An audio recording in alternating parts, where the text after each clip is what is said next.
Il est, on doit rendre l'antenne à 50, il est 45 déjà. Oui. D'accord. Je vous donne une minute, parce que tout le monde doit se prononcer.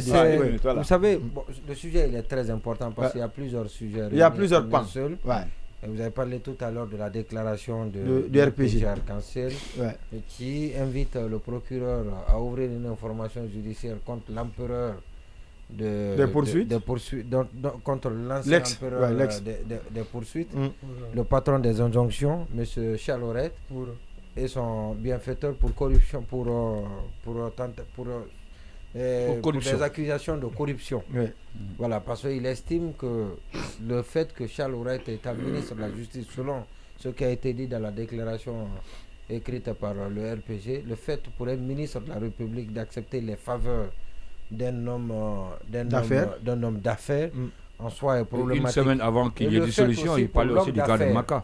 Si ça c'est fait, et le fait je pense qu'aucun ministre du RPG ne sera dehors.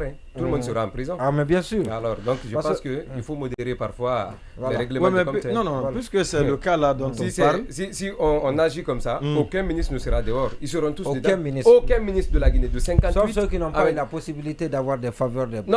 Sauf ceux qui n'ont jamais été ministres. Mais tous les ministres, il n'y a pas ce ministre qui peut jurer qu'il n'a jamais eu une faveur d'un homme d'affaires. Là, c'est le parti qui demande, non? Ça n'existe pas. Voilà. Ça n'existe pas. Donc tout le RPG risque de se retrouver de l'autre côté. Il faut être très modéré. En attendant de prouver que ces ministres-là ont reçu des faveurs, dans l'entendement populaire, dans l'imagination populaire et dans la compréhension de tout le monde, les ministres reçoivent des faveurs de la part des opérateurs économiques, comme cela n'a pas été prouvé par le passé, et celui-ci, cette autre non, c'est le concerné même qui le reconnaît. Reconnu. Le principal concerné. Est affirmé par le concerné, mais au regard de la loi, disons-nous, c'est problématique. La loi anticorruption. C'est problématique. Un ministre de la République, un agent public ne doit pas accepter les faveurs d'une personnalité, d'un opérateur économique. Même pas un opérateur. Voilà, d'une personne. D'une tierce personne. Alors voilà, donc maintenant de la part de la tierce personne aussi, il paraît que ça aussi c'est problématique. Donc ça, on me dit, je n'ai pas assez d'informations là-dessus, mais on dit aussi que ça c'est problématique. Il y a une intention cachée derrière. Maintenant, comme on n'a pas assez de temps, je ne vais pas m'élargir sur ce sujet. Non, par rapport à Charles oui. Très rapidement. Oui, Charles c'est le projet qui s'est saisi du dossier. Et c'est vrai que ce qu'on a entendu, c'est vraiment une atteinte à la pudeur. Et ça choquait, ça fait rire. Moi, ça m'amuse. À mes heures de tristesse ou de stress, j'aime écouter pour me distraire. Parce que c'est-à-dire que c'est très grave, mais à la limite, ça dérive. Il y a des termes qui font rire. Très sincèrement. Tu as vu? C'est le ramadan qui commence dans le cinéma, quoi. C'est le ramadan qui commence. Non, le ramadan, je ne peux pas écouter ça. Maintenant, ça, pour un ministre de la République, ce n'est pas une bonne image. Donc la dame, elle est interpellée pour ça. Maintenant, greffé à cela, s'il est avéré que c'est elle qui a publié, parce qu'on peut enregistrer. C'est vrai, on peut accuser la dame d'avoir l'intention de diffuser, mais que cela soit prouvé.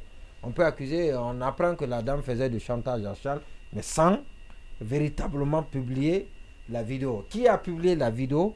Je crois que la question à ce niveau reste posée. Maintenant, par rapport à l'avortement, très sincèrement, je ne sais pas pourquoi le débat là, pourquoi ça aussi, cette accusation s'est greffée à l'autre. En tout cas, ce sont les deux charges qui sont retenues selon son avocat. Parce que ce qui est plus grave, si la fille réussit à démontrer que c'est Charles qui lui a demandé d'avorter, ce qui n'est pas exclu. Quand on a une personnalité publique, pour son image, et que vous parlez par un accident de parcours, vous enseignez. Surtout que lui-même il a dit que ses relations avec la fille, Dieu peut l'aider à justifier. Vous arrivez à enceinte une fille. Les conditions. Je ne crois pas que la fille puisse prendre le risque d'aller avorter sans que vous ne soyez informé. Que vous agissiez ou pas, mais vous êtes complice de ce que la dame a fait. Maintenant, si la dame réussit, parce que si vous écoutez l'extrait, vous comprendrez que Charles est complice de ce que la dame a fait. Vous avez compris? En tout cas, il ne s'oppose pas. Donc, il n'y a pas de crime. Complice. si on prolonge, il peut aller trouver les gens qui l'envoient là-bas. Et ça, c'était pas bon. On ne le souhaite pas pour un pays. D'accord.